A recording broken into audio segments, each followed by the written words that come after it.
Good evening, everybody, and welcome to the first episode of Proxy Pages. Now, before I begin this video, I'd just like to go ahead and put a little disclaimer for all of you pansies out there that this story does feature Nazis, Hitler, and me saying Hail Hitler. So if these things bother you, trigger you, please leave now.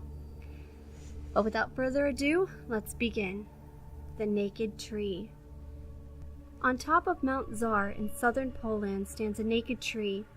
The unique thing about this tree is that it is without leaves throughout the year.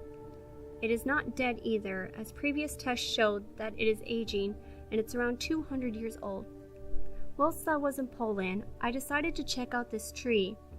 You see, I'm a botanist, and this phenomenon most certainly interested me.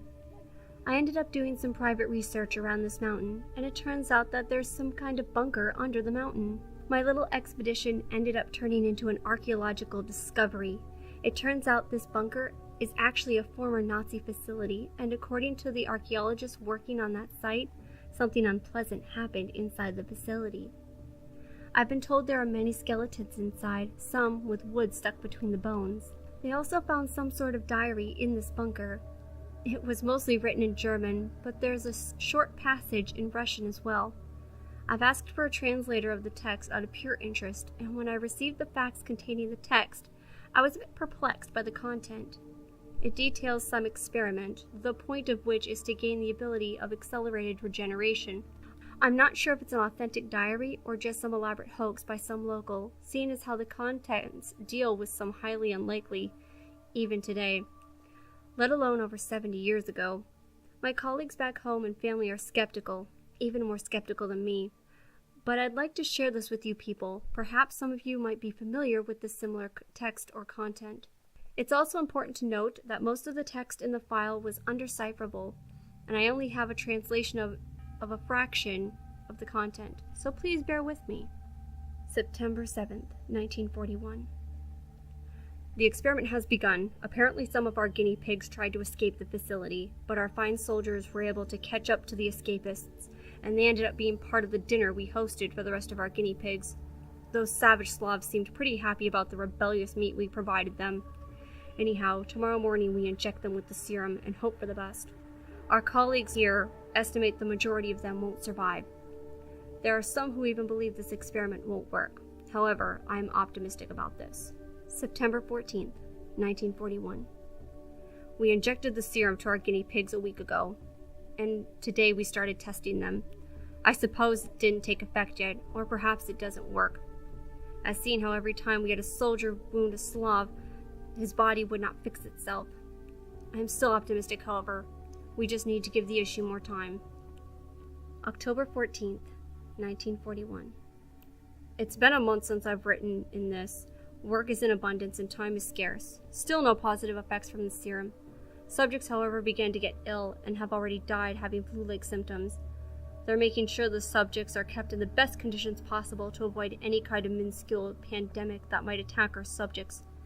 I've been told today that Herr Imler wants us to stay in the facility until the completion of this experiment, trapping us here with these low-life Slavs and bored soldiers. Not what I had been hoping for when I signed up for this. I will update later. Once more, work is calling. October 29th, 1941. More dead, still no results. Soldiers had gone completely insane, started killing the subjects. We lost 4 subjects.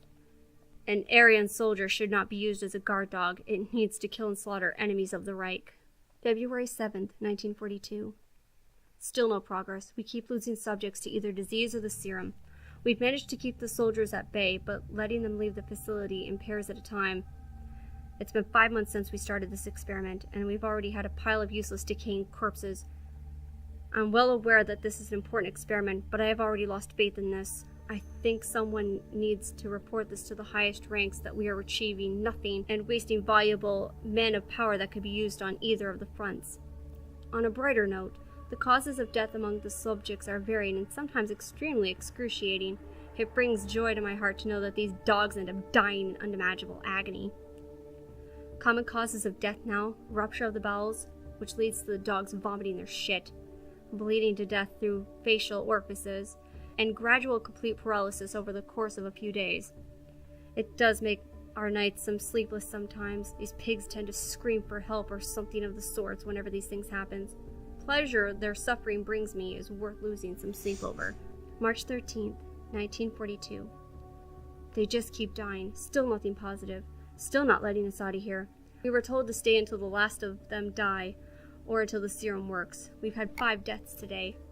Friday the 13th is a bad day, it seems. June 2nd, 1942. At this point, all of them died but 2, a 17-year-old Russian male and a 12-year-old Russian female. I suppose this nightmare will end soon, when they both die. Strangely enough, neither of them show any signs of the serum working so far. I'm not sure we even injected them. Well, if nothing happens the next couple of months, I'll shoot them myself, if that's what it takes to leave this wretched place. Nobody's having a good time here. It turns out one of the soldiers already suggested to make fresh corpses into meat and consume them. May God help us. Any kind of God. July 17th, 1942. Finally, success! The male showed signs of accelerated regeneration. At first he was having a bad fever, and his heart eventually seemed to have stopped after 3 days of boiling inside his chest. But then he surprised us all when he gasped for air a few minutes after we announced his death. We were already carrying his body to the room in which we had piled all the other corpses, and then he just straightened his body upward from the stretcher. One of the soldiers was so surprised by the occurrence he shot the subject in the stomach. The Russian dog yelled in pain and jerked his body backwards, and the stretcher was dropped to the floor. The soldiers were about to spray the subject with bullets, but then one of them noticed a bullet just rolled from underneath the subject. We must run more tests. July 24th, 1942. We've been testing the subject all week long. He seems to be healing from everything we do to him. Slash wounds, cut wounds, bullet wounds, even a severed arm. He reattached it. One of the soldiers asked to fight the subject to test the limits of the accelerated healing, and the same soldier ended up dying from cardiac arrest. Seems like he was too excited to kill a nigh-mortal human being. I wonder what we'll do with him now. More tests need to be done on him and the other subject. She still doesn't display any signs. July 27th, 1942. Something is not right. Something unplanned happened today. I'll start from the beginning. Apparently the male Russian subject, no, Russian hog, he was screaming since dawn in his cell. Once the cell was opened, that little shit was standing in the middle of the room with his robes on, but he had some sort of spikes coming out of his left shoulder and upper back. I've been told by a soldier who ran straight to my dorm, shaking and with piss all over his pants. I was about to scold him, but he didn't let me. He just mumbled about a Russian hog being a monster. A tree monster. Apparently, once the door cell had been opened, the Russian hog pressed his hand against one of the soldiers, and the action caused branches to pierce through the soldier. I was also told he snapped one of the spikes on his back and shoved it into another soldier's head, killing him on the spot. A third soldier was killed by another spike that the Russian scum allegedly pulled out of his wrist. This time, however, once the spike was lodged into the soldier's body, the Russian motioned with his hand and it expanded into multiple branches. I was taken aback by this and thought of it as nonsense, but once I had left my dorm to see what the commotion was all about, a loud cracking sound shook the facility. A tree stump began to rise from the ground upward, impaling with branches everywhere inside the facility, as if they knew there were people there. At the center of it all stood the Russian monster we've created, covered in blood, with a rain of blood coming down from him from the branches of the tree stump. He stood in a pool of blood that belonged to my people. How dare he!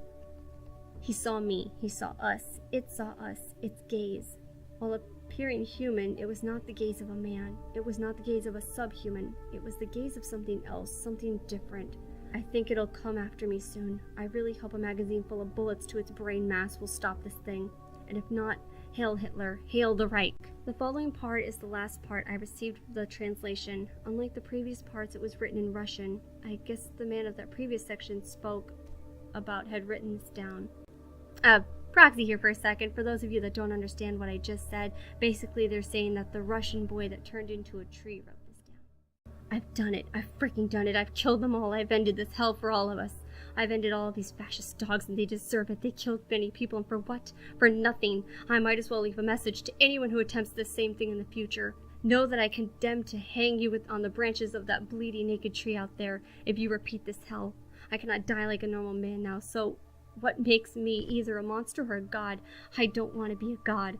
There's only one god out there, so I prefer to die as a monster right here. I'm going to use that girl to try to kill me, or at least end my active life by decapitating me. I made her watch as I tried to claw out my own heart in an attempt of suicide, which didn't work. She begged for me to stop, and I ignored her. I kept broken. My heart was outside. She was crying, begging. Now she's broken. Definitely broken. I found a hacksaw, told her to cut my head off when I was done writing this. She'll do it. Her body alive, soul dead. Fuck. I just want her to swim in my brains. The idea of it sounds so good. I don't know. I'm a monster now. Or maybe a god. I'm not sure anymore. It's time for me to turn a little girl into a broken murderer. Damn! That naked tree covered in blood looks so good. Hack my neck like you would a tree.